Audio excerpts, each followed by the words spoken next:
এই মাদ্রাসাকে পুনর্জীবিত করার জন্য পাগড়ি আছে, পাঞ্জাবি আছে, লম্বা নামাজ পড়ে না, এই মাদ্রাসার অবস্থা হয়েছে, এই মাদ্রাসার অবস্থা হয়েছে। এই জন্য এই মাদ্রাসাকে জিন্দা করা, যে সমস্ত বুজুর্গ এই মাদ্রাসার খুঁটি কেড়ে নিচ্ছে, ওনাদের কি আশা ছিল যে আমরা মারা যাব, এই মাদ্রাসাগুলো চলবে সব আল্লাহ আজাদ থেকে আমরা বাঁচে থাকবো। আমরা পাবলিক 1 টাকা 2 টাকা 100 200 করে ধান দেয় কেন দেয়? ফলো করে আজাদের জন্য, ফলো করে যাতে আল্লাহ জাহান্নামে না যায়। কিন্তু আজকে দেখা যায় চালা হয় মাদ্রাসা পড়া নাই, মাদ্রাসা ছাত্র নাই।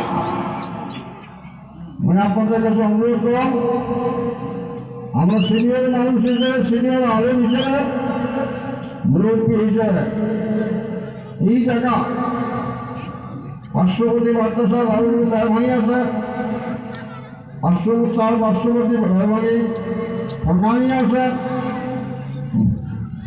মাদ্রাসা পূর্ণ রূপ দেওয়ার জন্য স্বপ্ন দেন এবং ওস্তাদগুলা কেয়ার করে লক্ষ্য দেন যে ওস্তাদ খালি কালেকশন করবে না, পড়া পাবে, এটা লক্ষ্য দেওয়ার ব্যাপার।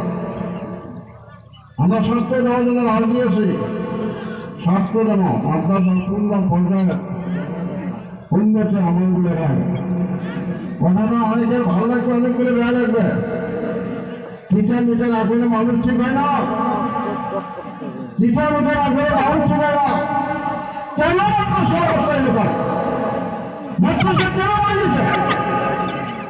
ছেড়ে নেই মাদ্রাসা, কেন আছে? ছেড়ে নেই। আসার এটা পাবলিকে কর, এমন শিক্ষক করব, এমন কমিটি করব, বেশ টাকা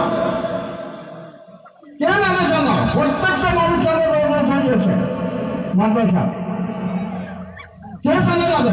মেয়ে মানুষের চলে যাবে, পর্দার আওয়াজ হয়ে যাবে।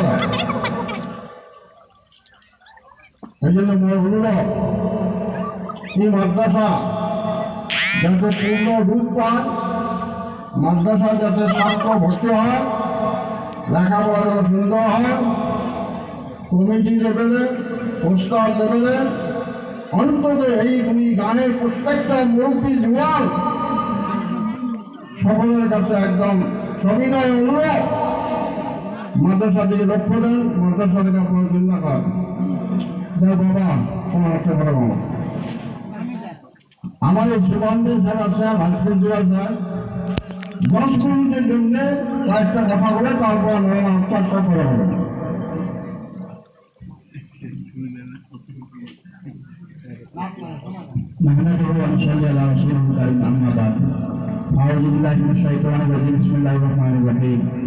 উপস্থিত আজকের এই জলসার সভাপতি সমাজ